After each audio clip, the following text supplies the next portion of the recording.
হিজাবের জন্য কেউ এদেশে লাঞ্ছিত হবে না, কেউ অন্য পোশাকের জন্য লাঞ্ছিত হবে না। এটা আমাদের ইসলামে নাই। জোর জবরদস্তি করা ইসলামে নাই। ইসলামে কোথাও নারীদেরকে পিছিয়ে রাখার কথা বলা হয় নাই।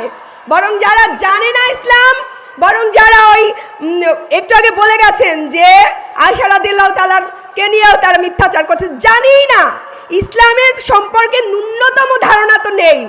না থাকার কারণে এই যে উল্টাপাল্টা কথা বলছেন এবং নারীদেরকে নিয়ে এমন কথা বলছেন যে ইসলামকে ভুল প্রমাণিত করছেন এবং ভুল ব্যাখ্যা দিচ্ছেন। আমরা তাদের সাথে নাই। আমরা সন্ত্রাসী চাঁদাবাজ দেখতে চাই না বাংলাদেশে। আমরা সন্ত্রাসী চাঁদাবাজ দেখতে চাই না।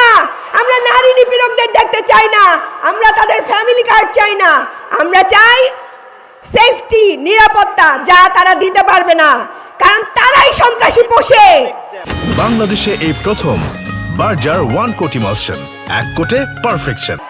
এই যে সন্ত্রাসীরা হাত দেয় না গায়ে, এই সন্ত্রাসীরা এই ছাত্র দলের ভাইরা বোনদের গায়ে হাত দেয় না, এর দায় কিন্তু তারেক রহমানেরও আছে। এতগুলা বোনকে মারা হয়েছে, কোথাও দেখছেন তার নির্দেশনা? তিনি কি কোথাও বলছেন যে কোনো মা বোনদের গায়ে হাত দিবেন না? তার মানে তিনি এগুলোকে পুষে রাখেন, মা বোনরা যাতে ভোট কেন্দ্রে না যাইতে পারে, এই জন্য তিনি এগুলোকে পুষে রাখেন। ইনশাআল্লাহ বাংলাদেশ ঐক্যবদ্ধ জোট সরকার গঠন করবেন এবং ইনশাআল্লাহ আমরা মা বোনদের জন্য এবং সকল মা বোনদের জন্য, শুধু বোরখা পরা মা বোনদের জন্য না, সকল রকম মা বোনদের জন্য আমরা একই সুযোগ সুবিধার আওতায় নিয়ে আসব।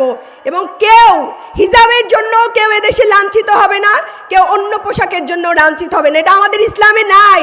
জোর জবরদস্তি করা ইসলামে নাই।